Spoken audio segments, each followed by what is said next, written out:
Jungkook's point of view. Something. Her tiny frame was shadowed under mine. Those chubby cheeks of her didn't allow a clear view of her eyes because of the way her head was hung low. Something. I repeated to allow her to complete, but what came next was unexpected. She slightly moves in my lap before pointing at something underneath her, and my laugh was boundless after hearing her confess in her sinless voice, sounding only of worldly blindness. Something is poking me here. A decade had passed since I had laughed. No event so far in my life, after my mother was murdered, brought the slightest of joy in my life. This was the first time, and I could not contain my pleasure. My hands abruptly scooped her off my lap, and my back snuggled in the furry mattress. I was laughing until my sides hurt. Adorable, I muttered under my breath, observing her puzzled expressions and fidgeting fingers. She, as always, was unaware of how effortlessly she affected me. But this one time, it was more to it. My subconscious didn't fight over me, over my changed conduct. I wasn't upset either. She was feeding the beast in me and heedlessly taming it at the same time. Get some sleep. My tone was to sound like a command, but it was serene and velvety without my approval. She didn't move an inch. Her hold on the hem of her dress was secured. Her shoulders were tense stiff, and her wobbly chin indicated clearly what effect I had on her. She was scared of my mere presence around her. Tugging her beside me against her will wasn't difficult. Neither having my way with her was. But for now, I wanted her to recover, and the least I wished was to scare her more. But it would be the first and the last time I would let her defy my command. She will be punished well once she gets better. I have a work to attend. Get some rest. I'll take a leave. The simple piece of information, though a lie, had a gulped lump that sure existed before. Her small frame wasn't panicky anymore. It unknowingly soothed my senses, yet her disobeying me had made my blood blazing simultaneously. Eat up. My voice was authoritative, and she nodded slightly. My back arched as I detached it from the mattress. Placing the food tray on her lap, I departed. You startled me. I hissed at Jake after my hand was swiftly clutched to the gun out of my survival instincts as he showed up unexpectedly. Boss, he averted his eyes, and his eyes lingered on my crook and back to my face. He cleared his throat, continuing, Jimmy has been caught. Shall I investigate him? You seem a little occupied, boss. The way his eyes analyzed me, he might have heard me laughing, and his eyes fairly noticed my. Take him hostage. Lead my way, and I'll deal with him. My instructions were clear, so was I. There wasn't any chance I would go back to Wine for now. She needed to sleep peacefully, and wasn't big of an issue. The unmistakable musty smell was similar to that of a pair of wet socks or a wet dog. It was the signature scent of the torture cell. The foul smell of blood grew strong, and stronger the moment I stepped in. The single bulb just above my head was the sole source of light, and the man changed against the wooden chair had no source of life. He was close to death. His weak pulse was monitored just for the lone reason to gather some sensitive information. The information that was crucial to find my brother, Jansok. Begin. My harsh tone was overflowed with annoyance. I craved to feel his thick warm blood against my skin when I ripped his throat apart. But patience was the only key to finding my brother. Confess or you don't confess. You will die either way. You can choose But before you make a choice, keep in mind, if you confess, your wife would live peacefully. And if you choose to die without confessing, then you better be prepared for the consequences. Boss will make her follow you to hell. Jake threatened Jimmy after splashing a jar of cold ice water on his face. As if I care. That I will kill her myself the moment I escape this shit of a place. Jimmy's breath hissed as he gasped for a sizable amount of air. He coughed blood numerous times before continuing. I am one among you, Jake. Trained here, lived here. Do you think these dense tactics would earn you my confession? Let me make it clear. It won't. Your daughter. How old is she? Old enough to be railed? With a chuckle, I rested my elbow at my knee, and my back was detached from the recliner. It was easy to provoke him, just how I anticipated. How about you devour in the view? Get her here. I glared him in the eyes. His veins were ablaze. Hands were grinding against the chair to break free before he yelled, "No!" I cringed, annoyed at the high pitch of his voice. I'll confess. His breaths were hurried. He sure took my false threat seriously. Indeed, he was incapable to serve the Jones in the first place. So, where is my brother? Straight to the point, I inquired. The last time I met him was when I accompanied him to Daegu for an event.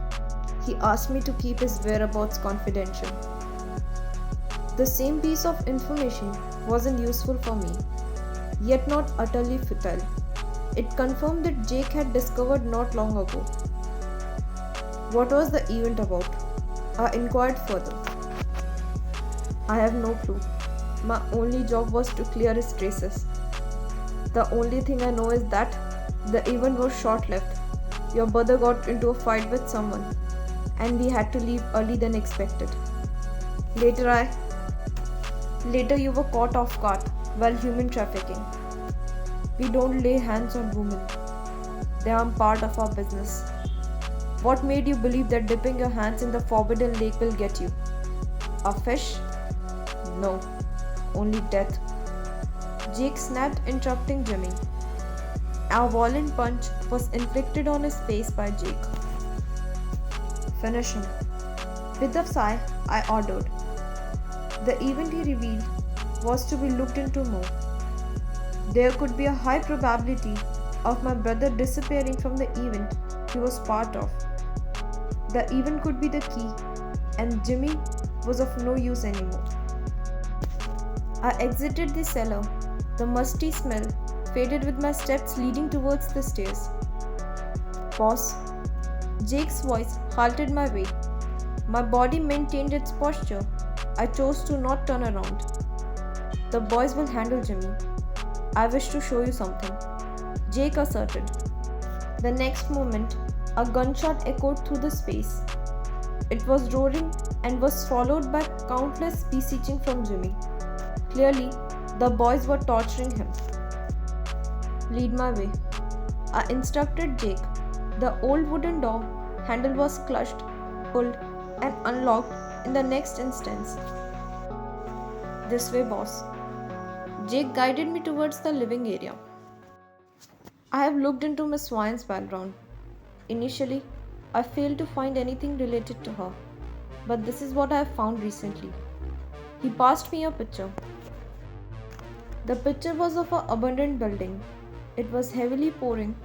Water was shining at the faces of the people in the picture, making their faces blur. Nevertheless, one such frame I could recognize was of Wine. She was being traded and was unconscious.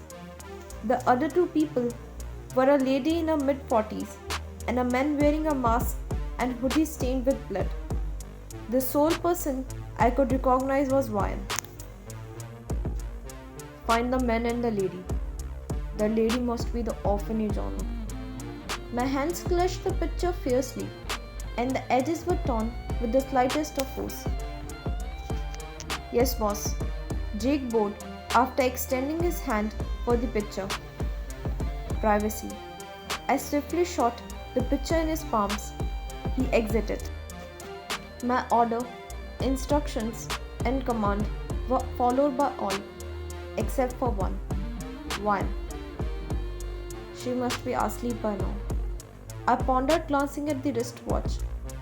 Moreover, my body was done for the day.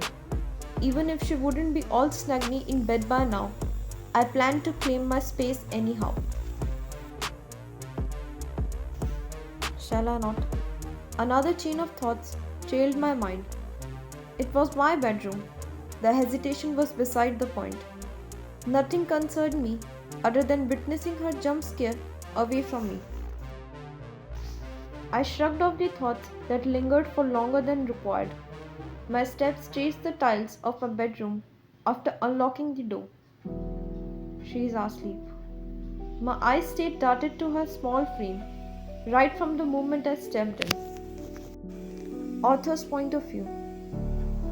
She's enchanting. A small silent sigh escaped his mouth and sliced the air.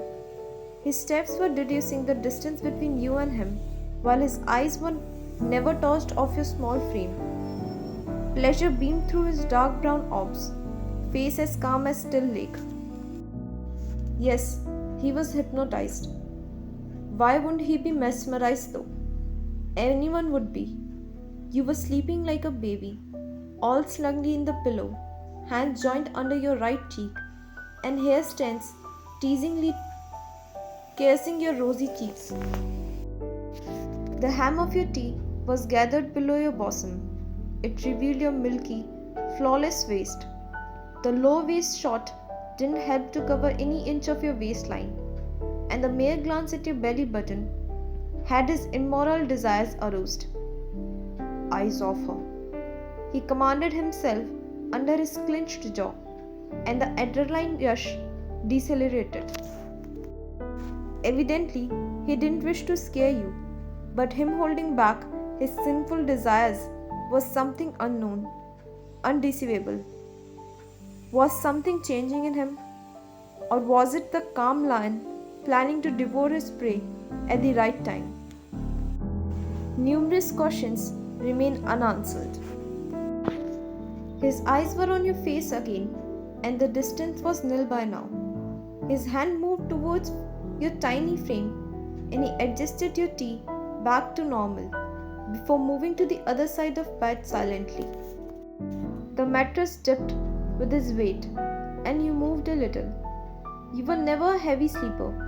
By now, you could have been wide awake if it wouldn't have the after effects of the medicines.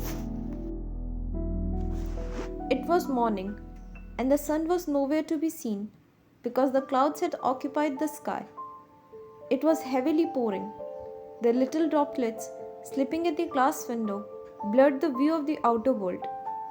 The weather was chilly, and the cool breeze escaping through the gaps of the closed window had frozen the air in the room as well. Though the weather was frosty, you appeared to enjoy the crisp environment.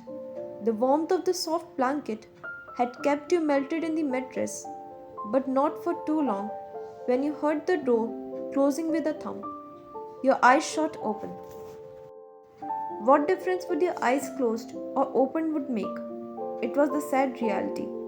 It didn't change anything, but your hearing and sensing the surroundings was an add-on capability, better than a normal human could have. The sound of pouring made you realize it was raining. The lack of cognitive freshness had made it obvious about he was not in the same room as yours. It decelerated the anxiousness spreading in your veins. You were at relief, but the panic rose with you pondering on being late for your work. Quickly getting off the bed, you covered your steps towards the restroom. Hastily discarding the clothes from your body, you stood under the shower. You were good to go in no time, but the oversized t-shirt you wore was inside out and you had no clue. Swiftly exiting the bedroom, you carefully stepped down the stairs and went straight to the kitchen. Oh, why you here, miss? Boss has asked us to inform you regarding your health. He wants you to not work until you recover. And your t-shirt? What's taking you so long? A glass of water now! The lady in the mid-40 rebuked the maid. The maid panicked at first. Taking a glance at her surrounding, she harshly grabbed a jar from a kitchen counter. The breakfast is ready. You may have it, miss. Before exiting, the maid informed you. He doesn't want me to work anymore. You pondered, evaluating every reason that could possibly be behind his decision. No, silly. He might be sorry for the way he behaved with you. The angel you were was same with your thoughts. A pure-hearted person perhaps could never see the evil in anyone. But this would not alter the fact of you being afraid of him. You were scared of his unpredictable behavior. For a moment, he would lash at you, and the next, he would wish you good health. You were perplexed, but one thing was crystalline. He wasn't any close to Miss Bianca or the men you were sold to. They were pure evil in your opinion, and Jake, in comparison to them, was non-toxic. As if your stomach growled and your hand automatically caressed your small tummy. The notions you were lost in were now replaced with food. You craved something sweet. Your low blood sugar had made you crave it more. The hunt for sweets began in no time. You searched the cabinet above, the cupboards below, and where not. You foraged for it everywhere, and the last drawer had it what you were looking for: chocolates. Much like a fine wine, the high-quality dark chocolate had a multi-layered scent and flavor, with notes of vanilla, banana, and vinegar tempting your senses. With the very first bite, the dark chocolate melted in your mouth like a cotton candy would. Toasted nuts, toasted coffee, and dried fruit all tickled your taste buds. As with flavor, the chocolate brand had a signature aroma. You fell in love with it with the very first bite. In the next few minutes, the chocolate was eaten by half. You had a mouthful of bites. The sides of your lips were painted sweet with chocolate, and so were your fingers. Chocolates aren't good for your health. A velvety voice startled you out of nowhere, and the last bit of chocolate slipped through your fingers. Your doe eyes went wide in the hope of escaping before he could scold you for stealing some chocolates. I'm sorry. Even the pronunciation was slurry. You were evidently shaking in fear, and the next moment you stooped to grab the chocolate from the floor so he wouldn't get another reason to punish you. But the clumsy baby you were, you ended up rubbing your butt to his front. It wasn't intentional, yet it wasn't a great position. Where did the chocolate go? You couldn't locate where you had dropped the chocolate. I should have been more careful. Still lost in your thoughts, you scolded yourself over the fact of not being attentive enough to sense him entering the kitchen and catching you red-handed.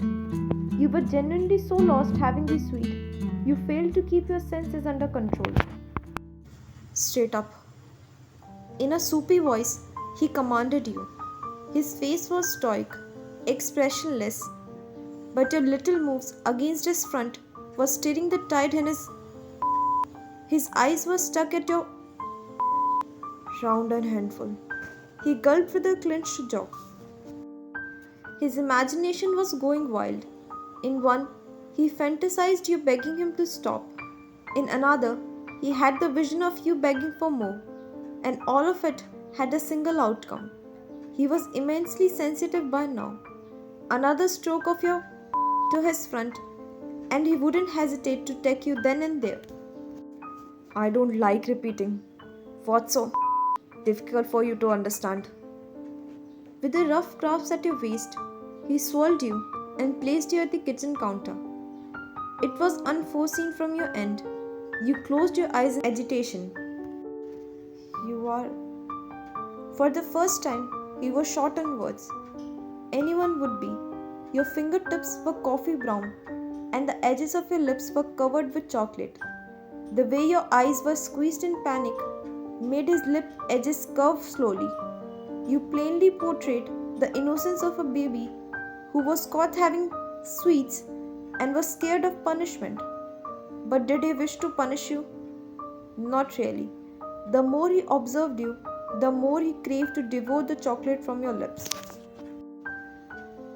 It will taste sweeter, he recited to himself, even when he wasn't a sweet lover. His rock-strong hand rested on your wrist. You shivered with his tender slip and grip on your palm. His hold wasn't rough, yet not completely gentle. Slowly upbringing your hand closer to his face, he kept his eyes glued to your innocent face before sucking onto the chocolate on your index finger. Your fingertip was engulfed with warmth, and the suction tickled something between your legs. It was new to you. The feeling of butterflies flying in your stomach was newly discovered, and your heart could not contain the emotions. Tons of thoughts paralyzed you. But soon your squeezed eyes relaxed with him detaching your finger from his mouth. Yet again, the calm was short-lived. In a short time, he had deducted the distance between you two. His breath was fanning your nose and lips, indicating to you the proximity you shared with him. Your heart was thumping rapidly. His eyes, on the other hand, kept put on your plump lips. He wished to suck the life out of them. But right before his lips could devour yours, a voice took him by a thunderbolt, and Jakey immediately recognized the man the moment he spoke. You whoring without me?